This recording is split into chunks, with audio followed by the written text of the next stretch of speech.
Dalam Omnibus Law itu 9 undang-undang dicabut. Ada 4 undang-undang yang dirubah. Di dalam undang-undangnya, Pak. Dalam undang-undang Omnibus Law draftnya. Yang minta cabut siapa itu? Undang-undangnya. Undang-undang RU ini? Iya. Yang mengusulkan siapa itu? Loh, yang mengusulkan itu yang kita perdebatkan di sini, Pak. Enggak, yang mengusulkan itu siapa? DPR kan? Nggak ada, bukan DPR. Loh, dibahasnya di balik kok. Dibahas di balik, tapi konsep Mana belum sampai ke pemerintah kok. Nggak bisa begitu. Orang di balik kok bahasnya. Yang minta ya DPR. Tergantung dia setuju atau enggak. Pak Bidin, boleh kita interupsi pimpinan. Politik. Saya interupsi begini. Kita semua setuju 100.000% terhadap konsep Pak Menteri tadi, setuju. Tapi ternyata di dalamnya ada pasal-pasal selundupan yang memperkuat posisi Kementerian Kesehatan seperti yang saya katakan kemarin di sini. Saya tidak atau belum masuk ke struktur dan pasal-pasal karena saya juga terus terang juga tidak terlalu tertarik. Saya begitu lihat tebalnya segitu bacanya juga males. Tapi kalau Pak Menteri bilang saya nggak mau bicara soal itu, saya belum baca, saya malas membacanya. Ya kan jadi kita repot nih. Berarti kan belum tentu sesuai dengan apa yang disampaikan oleh Pak Menteri tadi. Gitu loh. Jadi akhirnya kita tetap harus baca sendiri, harus mutusin sendiri, harus kaji sendiri lagi. Buat saya terserah, itu nanti diskusi politik aja. Buat saya itu nanti gitu. Kalau misalnya sana maunya begini, maunya begitu, begini, ada negosiasi. Tapi yang penting substansi yang saya inginkan masuk. Tapi kita perlu memahami sebagai anggota dewan yang wakil rakyat, ya kita juga harus berada di posisi bagaimana kita membela rakyat. Terima kasih sudah klik video ini. Jangan lupa tekan tombol subscribe untuk bergabung. Dalam hitungan saya persilahkan kalian untuk tekan tombol subscribe. 10, 3, 2, 1. Saya ucapkan selamat bergabung dalam channel ini. Interupsi pimpinan. Ini kan sudah jam silakan Pak 12 lewat 10. Lewat 3 menit. Ini jam 12.00 lewat 3 di handphone. Lewat 3 pas kan? Ini udah masuk tanggal 27 hari Jumat. Ini hari fraksi. Ini kita harus izin dulu loh sama pimpinan. Boleh rapat nggak nih kita? Udah lewat nih. Itu tatip kan begitu tuh. Lanjutan, jawab dulu. Ini lanjutan, Pak. Loh iya. Lanjutan gimana? Ini kita rapat udah selesai mestinya jam 12. Ini udah masuk tanggal hari fraksi ini. Ya, kita selesaikan. Izin. Ya, betul. Tapi ya. Interupsi pimpinan. Ya, ini kan silakan Pak Saleh. Begini, ini teman-teman pingin dengar, jangan diinterupsi terus. Jadi Itu kapan dia. selesainya? Ini mau cepat pulang itu tapi dia. Habis diinterupsi jadi lama. jangan dikira kita juga nggak pingin pulang begitu loh. Udah ini kasih kesempatan dulu lah dijawab. Ya. Kan mayoritas pingin dengar kok. Iya, silakan Pak Menteri untuk menjawab pertanyaan yang sudah disampaikan dari beberapa teman kami. Sebelum Pak Menteri. Oh ya, silakan Pak Yahya. Dari segi pembentukan undang-undang, setiap undang-undang itu dibentuk berdasarkan 3 alasan yang mendasar. 1 alasan filosofis, yang kedua alasan sosiologis, yang ketiga alasan yuridis. Jadi rohnya undang-undang itu ada di situ. Jadi kalau serta-merta dicabut, bagaimana nasib undang-undang yang ada rohnya itu gitu loh.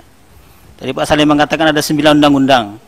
Dan perjuangannya itu tidak sembarangan, bertahun-tahun itu undang-undang itu. Iya kan? Bukan sebulan 2 bulan. Berdarah-darah, iya kan? Dalam Omnibus Law itu 9 undang-undang dicabut. Ada 4 undang-undang yang dirubah. Di dalam undang-undangnya, Pak. Dalam undang-undang Omnibus Law draftnya. Yang minta cabut siapa itu? Undang-undangnya. Undang-undang RU ini? Iya. Yang mengusulkan siapa itu? Loh, yang mengusulkan itu yang kita perdebatkan di sini, Pak. Enggak, yang mengusulkan itu siapa? DPR kan? Nggak ada, bukan DPR. Loh, dibahasnya di balik kok. Dibahas di balik, tapi konsepnya mana belum sampai ke pemerintah kok. Ini kan Pak Saleh bilang tersayup-sayup dari pemerintah konsepnya. Ya nggak bisa begitu. Orang di balik kok bahasnya. Yang minta ya DPR. Tergantung dia setuju atau enggak. Pak Bidin, boleh kita interupsi pimpinan. Saya interupsi begini. Sebentar, Bang Yaya. Jadi begini, kasih kesempatan Pak Yaya, jangan dipotong juga. Betul. Dari tadi dia mendengar kok. Ya, makanya kalau kita bilang, ngomong dia dengar, masa dia yang bicara nggak didengar? Ya, itu dia saya bilang. Silakan Pak. Jadi ya, yang dicabut itu dalam konsep draft rancangan undang-undang yang sedang dibahas di Balik. Kita ini kan orang politik. Kita ini punya antena yang tinggi, dari mana sumber undang-undang itu berasal. Kita kan semua tahu ini, kita punya fraksi, punya telinga, punya pimpinan, kan begitu. Iya kan? Ini yang kita pertanyakan dari tadi. Bu Irma mengatakan begitu, Pak Salim mengatakan begitu, dengan bahasa yang berbeda-beda. Kita semua setuju 100.000% terhadap konsep Pak Menteri tadi, setuju. Tapi ternyata di dalamnya ada pasal-pasal selundupan yang memperkuat posisi Kementerian Kesehatan seperti yang saya katakan kemarin di sini. Itu yang kita perdebatkan, yang merugikan juga bagi pelayanan kesehatan, kan kira-kira begitu ini ya kan. Ini yang kita perdebatkan ya kan ya. Karena kalau sikap fraksi masing-masing saya kira dibahas di Balik dan kita punya perwakilan di sana ya kan. Iya justru itu interupsi saya jelaskan aja ini. Jadi cara jelaskan udah selesai belum tuh? Belum selesai. Kita selesaikan dulu Pak itu. Pak Yahya. Jadi maksud saya Pak Bidin, jadi inilah kita minta penjelasan dari pemerintah. Pemerintah juga harus jujur sama kita gitu kan. Karena kita juga punya niat yang sama untuk membantu rakyat dan membantu pemerintah. Ya kan, kita kan sama-sama niatnya ini, ya kan. Kita setuju 100.000%, saya setuju terhadap konsep Pak Menteri tadi. Tinggal nanti implementasinya sejauh mana. Tetapi fakta juga mengatakan di dalam rancangan undang-undang ini ada yang diselundupkan, yang mengkebiri lembaga-lembaga lain dalam rangka memperkuat posisi Kementerian Kesehatan, yang sebagaimana yang saya sebutkan kemarin itu kan. Ya, itu contoh yang ada dalam undang-undang ini. Ya, saya kira itu Bu Ketua. Jadi apa namanya, kita soal sikap nanti masing-masing lah di Balik ya kan. Saya setuju dengan Pak Bidin itu ya, masing-masing ya. Kita memperkaya wawasan aja di sini, memperkaya ya. Baik, silakan Pak Menteri menjawab apa yang sudah ditanyakan. Jadi kalau saya Bapak Ibu ya, balik lagi, saya tidak atau belum masuk ke struktur dan pasal-pasal, karena saya juga terus terang juga tidak terlalu tertarik. Saya begitu lihat tebelnya segitu, bacanya juga males gitu ya. Tapi yang saya bilang adalah buat saya substansi itu penting. Jadi mau dibikin dia 5 undang-undang kayak 4 undang-undang, 3 undang, saya nggak mau ada pasal yang menghambat substansi yang tadi saya sampaikan, karena pengalamannya itu jelek sekali gitu. Kalau kita sampai substansinya itu lewat gara-gara whatever struktur, mau bikin 5, mau bikin 4, mau bikin 3, itu yang kita nggak mau. Dan saya bilang ke teman-teman, kita harus konsentrasi, jangan buat kami ya, saya nggak mau ada pertarungan di struktur, apa ini mau jadi 5, mau jadi 4, mau 3, pasal taruh sana, taruh sini, aku terserah. Yang penting substansi yang tadi aku sampaikan, itu yang harus masuk. Itu yang harus masuk. Formatnya gimana, buat saya terserah, itu nanti diskusi politik aja. Buat saya itu nanti gitu. Kalau misalnya sana maunya begini, maunya begitu, begini, ada negosiasi. Tapi yang penting substansi yang saya inginkan masuk gitu. Bahwa iya pendidikan dokter emang harus diperbanyak. Jangan dimonopoli di negeri aja. Jangan ditutup di satu provinsi, dibuka dong di seluruh Indonesia. Jangan kemudian mau jadi dokter dipersulit oleh para elit-elitnya, nggak boleh gitu. Jangan kalau izin praktek kemudian jadi susah. Orang mau pulang, orang Indonesia mau pulang masuk sini, kenapa dipersulit? Dengan segala macam kuncian sana kuncian sini gitu kan. Itu kan justru dengan itu kan bikin bingung gitu kan, karena aturan di sini bilang gini, atau buat saya yang penting Bapak Ibu substansinya harus dipegang. Kalau struktur ya bicara nanti lah, nanti saya takutnya kalau bicara ke struktur nanti substansinya hilang. Susah lagi nanti bawa diaspora masuk tuh, orang-orang pintar, karena dikunci sana dikunci sini gitu. Buat saya itu sih Bapak Ibu ya. Jadi pimpinan sebentar, belum sampai ke sana. Ya, silakan Bu Irma. Saya kira apa yang disampaikan Pak Menteri tadi sudah jelas, bahwa Pak Menteri tidak tahu dan tidak peduli ya mau yang mana seperti yang beliau sampaikan tadi. Nah, sekarang kita ini kan Komisi 9. Kita ini anggota DPR RI, wakil rakyat.